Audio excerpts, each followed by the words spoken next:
Hello, you wonderful people, and welcome to another episode of Not Too Comic Book. This mega show where I talk about TV shows that are adaptations of comic books. For today's episode, I'm going to talk about the Season 2 premiere of My Adventures with Superman. Great season premiere. A lot of really interesting things went down in this episode, so let's break it down. So the opening is Clark having this nightmare because still dealing with the aftermath of everything last season, still believing his people are conquerors, which we kind of find in this episode they are, but we'll kind of get to that in a little bit. But he's still, he's like, right, he's still stuck with not knowing exactly who he is, and the little he's learned about his people hasn't been great. So it's like, am I not really your son? Am I not human? And then Lois being like, no, you're not.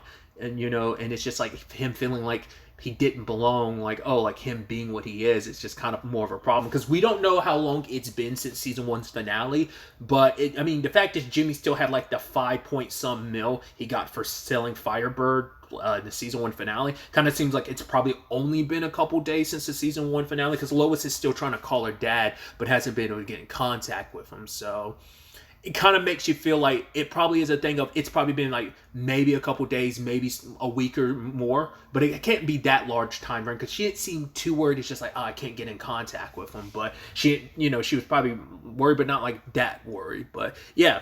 It's Valentine's Day, and Clark is trying to plan out his Valentine's with Lois, which is very sweet. He's like, he kept it simple of like, right, I'm going to get her favorite type of ramen, spicy. I'll keep it mild for myself, and then we'll eat it and watch the sunset on top of the Daily Planet. And then everyone, including Kat, was like, that's a garbage idea. You need to kind of go big and beyond, like, because do you want your relationship to be over? And I love that being this recurring theme throughout the episode of, when it comes to relationships, big gestures are important. But it's also like, sometimes big gestures are nice, but you also got to, like, the small things are the things that, had the biggest impact, He'd even wrote her a poem. Before he even got a sentence into the poem, everyone was like, nope, stop. Do you want your relationship to be over? And I love that it wasn't just Kat. She started this by inviting everyone over, but then like everyone was like, no. Everyone was telling him, no, that's a stupid idea. And then Perry's like, no, we're not doing Valentine's Day because it's canceled. I'm like, I love that you just canceled a holiday. I mean, you're canceling it at work, sure, but it's mainly because Vicky keeps stealing like and their stories and coming out on top. And I love that literally the picture for it, it's her in front of a pissed off Perry. It's just like, I'm sure she's been rubbing his face in it the entire time. So we also catch up a little bit about Jimmy's circumstances post selling Firebird. Because of that, he's the head of a new video division, which is kind of interesting. It's something that doesn't get talked about a lot. It kind of gets talked about a little bit in Supergirl, which I think is kind of interesting. The whole element of, how does a newspaper survive, with the digital age? And it's like, also doing like not only written word content, but also, video content as well, which I thought was so interesting. Because, some of that comes up in Supergirl, the TV show, so it's just kind of interesting bringing that up here as well. And he's on top of that division, but he hasn't hired anyone because, Firebird was my baby, so I'm the one that kind of runs it and stuff like that. So I'm curious to see what that means in the long run. I don't know if that means Jimmy's going to hire... Well, I'm going to jump to this really quick because I think it's fascinating. He ends up running into Alex, but Alex can't really work because I forgot who it was. Oh, Star Labs apparently balked some tech.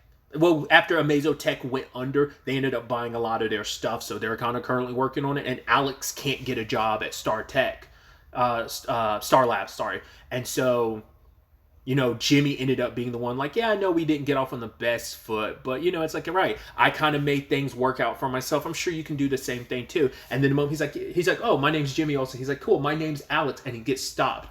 I can't remember who I was watching when it came to season 1, but someone kind of, and I think I talked about this in those recordings, maybe not, that someone was kind of thinking like he might be Lex, which I'm like, well, Lex is typically a redhead, so, and obviously he wasn't always bald, but, so I was like, interesting. So I was like, is he like, because they go out of their way not to say his full name because, they don't drop the Luthor name, but it's also like, it's also interesting, too, if he's going by Alex. That's for hiding purposes, but he's not even introducing himself as Lex. Because, in case you don't...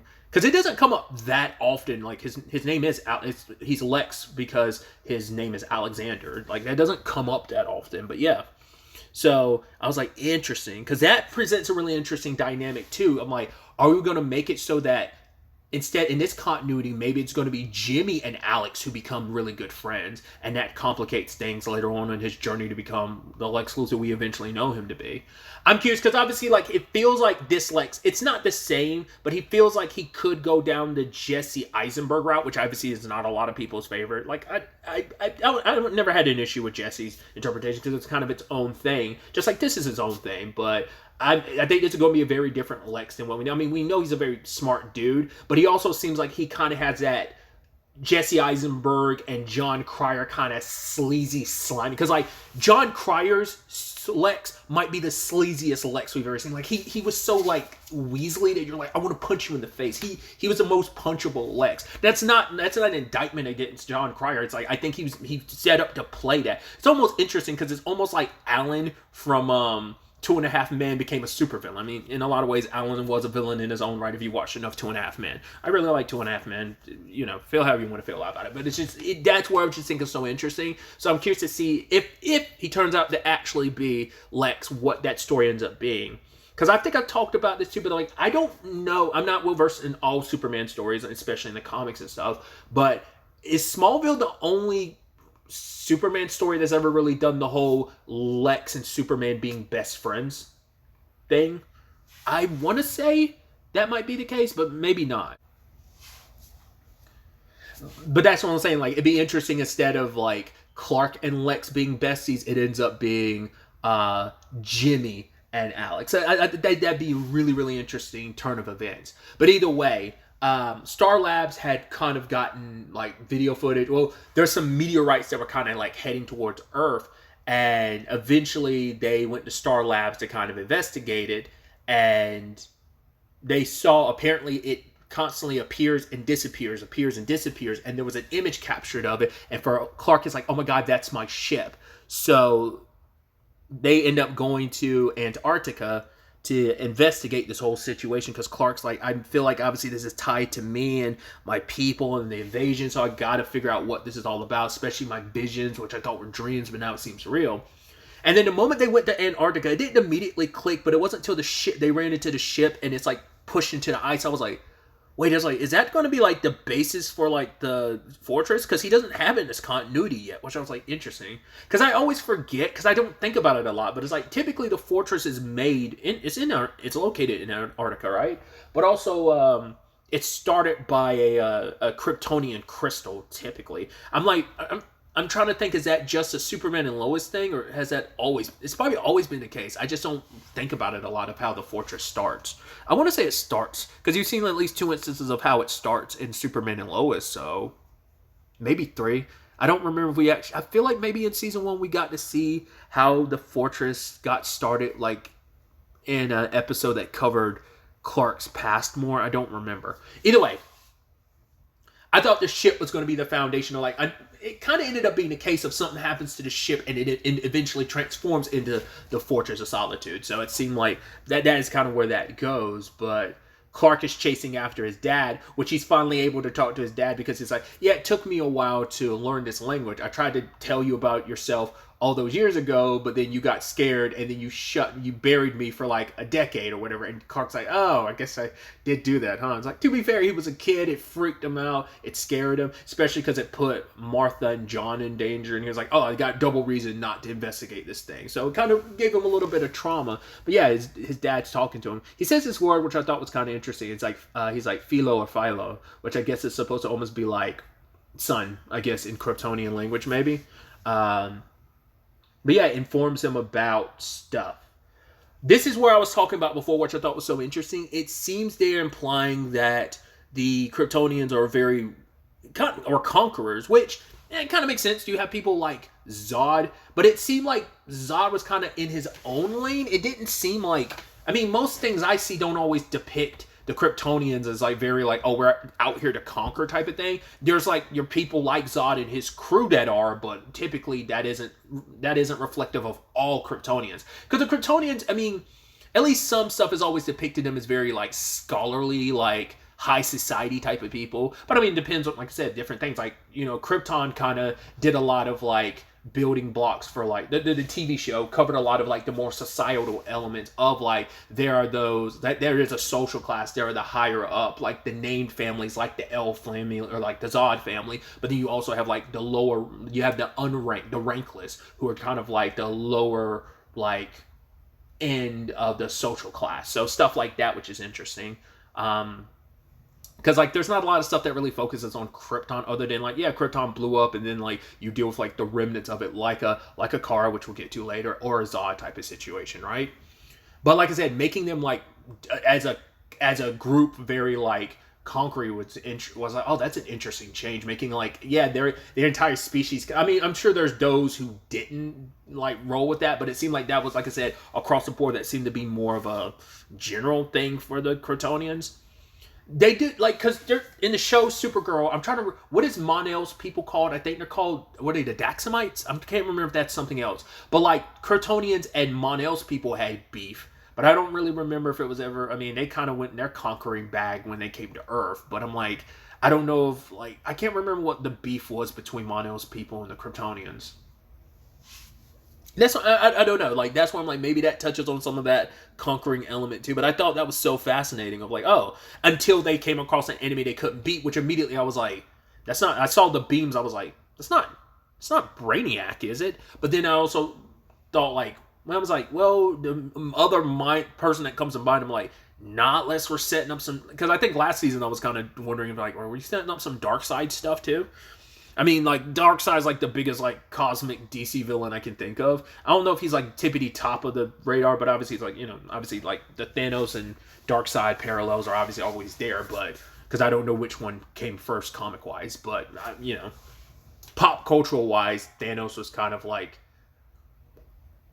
bigger obviously than Darkseid, at least like, you know, when we're talking about like something big like the MCU and stuff like that. But either way, because obviously like Darkseid had made appearances in like even like the original, like not even original, but the like the 90s animated Superman series, and I think he probably popped up in the Justice League cartoons as well. I don't remember them as well. But yeah, like my immediate thought was Brainiac, but then later on Jor-El was like, oh, like the Brainiac system for the ship. So I'm like, okay, so where are we going with Brainiac in this continuity? Because do correct me if I'm wrong. My understanding has always been there's typically two eras of like Brainiac storyline. Either kind of like the Krypton route where it's like, oh, the TV show, he was a collector and he came and destroyed Krypton.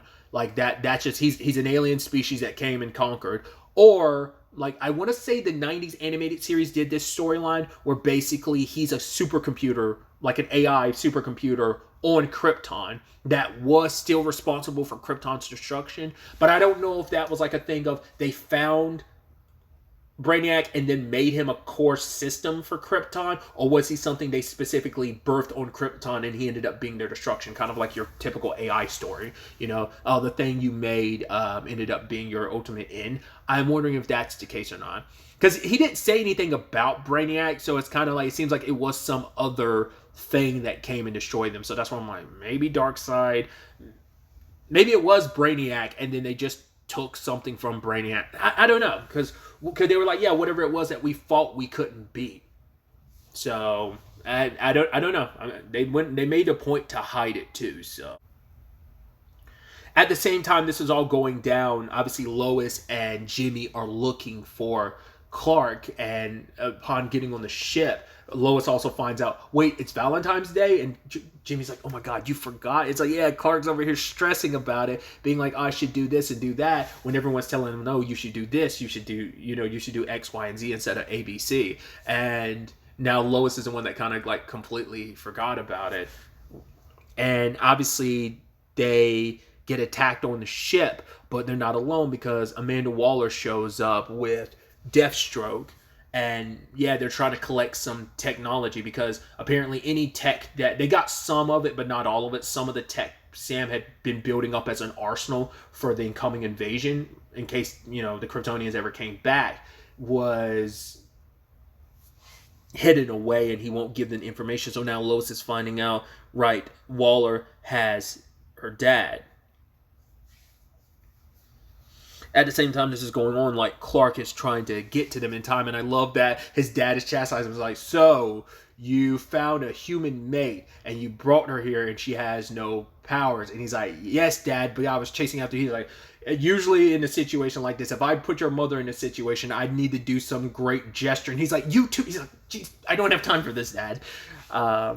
It's kind of neat because, like, you don't really get to see Jor-El and Clark have moments like that, so it's kind of nice for us to have those moments because he's always kind of been like the stern, like, hey, I've got to be like the responsible father. Just kind of like last season, we got a little of like Martha and John too, of just kind of getting to see a little bit of a sillier side for them in some capacities. So it's kind of nice being able to kind of get that for Jor-El as well.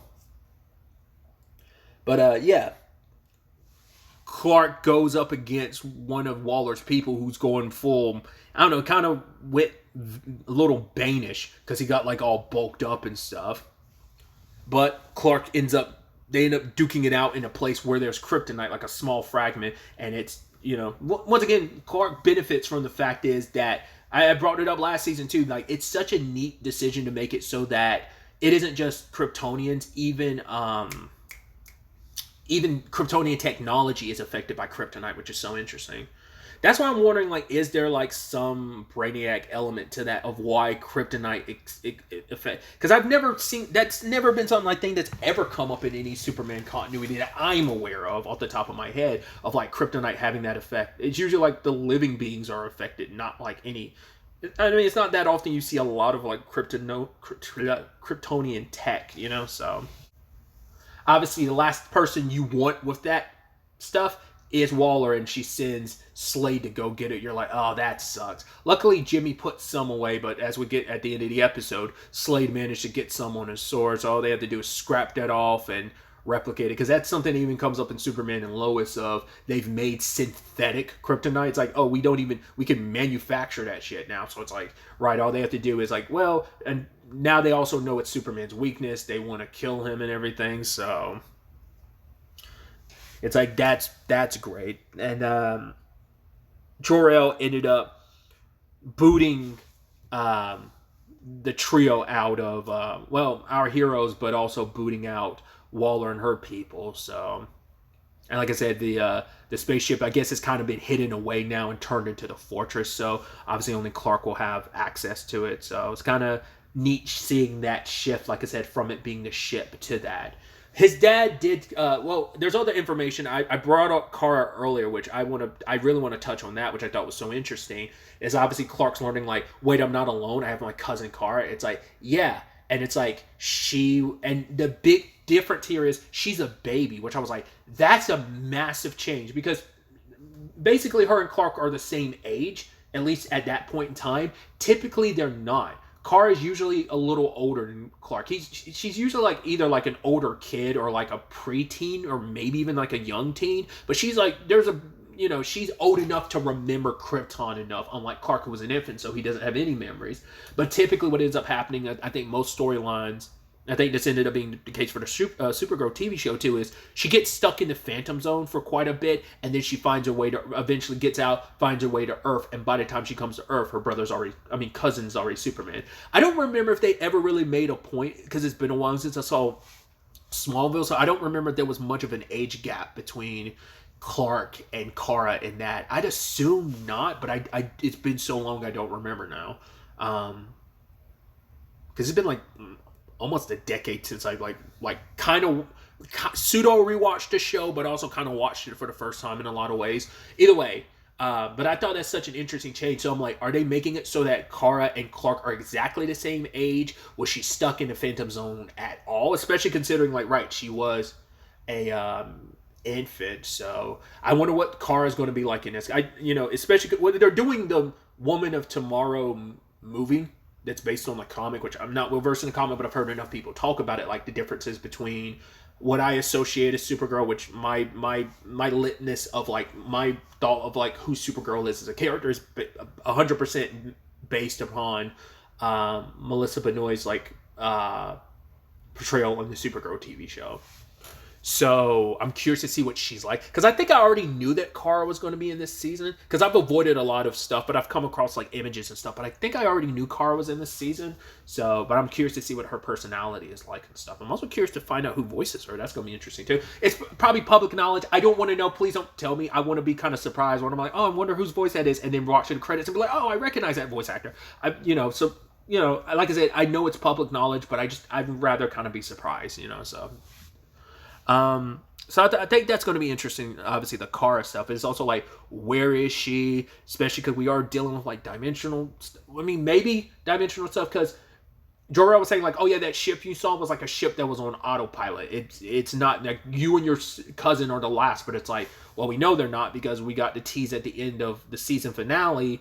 And also at the end of this episode that there's others out there. Because I was thinking at the time, I was like, is that a Zod situation? I wasn't sure. I'm like, because we saw the ultimate like alternate universe thing of, yeah, there's a lot of evil Clarks, but it's like, I don't think it's an evil Clark thing. I think it is like it's probably Zod, especially considering like he's wearing the armor and everything. It's like, right, we know Kryptonians are like, it seems to be conquerors by nature, so he's just been doing that maybe the past 22 years. Once again, we don't know if they're doing the traditional thing of like him and his people are stuck in a phantom zone and they managed to get out. Like, what are they doing and stuff like that. They'll eventually find their way to Earth, but I do love the kind of sweet ending where it's like, right, Clark is sitting with Lois and it's like, he has his concerns. He's like, right, does it ever bother you that I'm not human? She's like, does it ever bother you that I am? And going up into the sky, and he's like, yeah, no. And he being like, saying like the best line possible of, nah, you're perfect the way you are. Taking her to the sky, and it's like, right, I want to talk to you about something. He's like, well, I want to, you go first, Lois. Like, yeah, my dad's been kidnapped. Can you help me? He's like, of course, I'd do anything for you, Lois. And he's like, yeah, like, oh, my thing? He's like, I can wait. It's like, probably should have dropped that first, but it's like, she's going through her family thing, so you're like, right, I don't even know where to start when it comes to Kara, but at least your dad, we have some place to start. And it's like, right, this is your dad. He's probably in more immediate danger than my cousin, so I'll probably work on that on my own and figure that out, but for now, let's focus on your dad, because my situation can wait. Got all the time in the world. It's like, well, you don't. Whatever's coming our way, we'll be able to face it together. We'll be able to stop whatever comes our way. It's like, hopefully, but it's like, yeah, you got the threat from like I said, what it seems to be Zod, and then you also have Waller and her essential Suicide Squad. So I'm curious how many of the villains from last season are going to make appearances, like Banshee and Heatwave and all of them. Like, is there... Did they ever get captured again? I don't think they did they? I think they're still in the wild, because like the only one that was dealt with was Ivo / Parasite. That's the only thing that was dealt with. I think the others are still out there in the wind after busting out in like the second to last episode of the season. So also Jimmy still got quite a bit of that money, but he's also burning through it. And I love that. I guess throughout the entire season, we're just going to keep an eye on that counter. It's just like, I love that's just going to be a thing this season of, yeah, he went from like 5 point some mil to he's like 4.3, because like he bought all these cards and stuff to hand out at the office, Valentine's Day cards, plus he rented a jet. I also love the little things that they do at the end, like the credits, where they have like a little thing that kind of plays into like the story of this episode. Like, for example, that last shot of at the end of the credits, it's Clark, Jimmy, and Lois eating noodles on top of the Daily Planet. It's like, oh, that's sweet. It's like they did it, Probably wasn't the Valentine's Day plans that they obviously had, because it was probably post Valentine's Day, but either way. Excited to have My Adventures with Superman back. Obviously, I know this was like a double episode premiere, so there's still one more episode I need to watch. But I'm so excited to see where this season goes. Like I said, I avoided the trailers. I wanted to go into this season knowing nothing. I mean, to be fair, I kind of went into season 1 knowing nothing, because like the trailer like kind of told you next to nothing in a lot of ways, in some ways. So I'm excited to see where this season ends up taking us, what other characters we get, what other villains we get, the Kara stuff. It's all going to be really, really interesting. So. But that's really all I want. Oh, I completely forgot. I was about to wrap this up. I completely forgot. Like, because of his dad helping out, but the kryptonite burning through what was left of Jor-El, which is so interesting. Like, that means he's going to, Like, is he going to be able to find like a backup copy of his dad? But it seems like this is a one and done, which is kind of sad. It's kind of similar to Superman and Lois. To be fair, at least he had his dad all those years, but like he loses Jor-El like during season one, was never able to get him back. It's like, yeah, it's like the crystal that housed his father's hologram, and a copy of his mind is gone. So maybe there's fragments of it left, but maybe not. It seems, and you need that line of like, maybe like you've become more than I ever thought you could be, and I'm so proud of the person you've become. You've become like a shield for the helpless on this planet. And it's like, I hope you can one day forgive me for leaving you alone again, you know? And I was like, oh God, that's so sad. It's like, yeah, he has to kind of go this without Jor-El. It's like,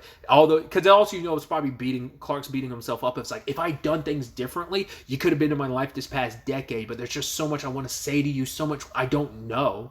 So we'll see. I wonder if they're going to make it so instead of Jor-El, like, it'll be like Kara's dad will be kind of filling that void of, God, what was Kara's dad's name again? Was it Morel? Is that what he called her? I can't remember what her dad's name is. They said it in the episode. But I wonder will he kind of fill that void? Not unless there's a version of Clark's mom, which isn't typically the situation.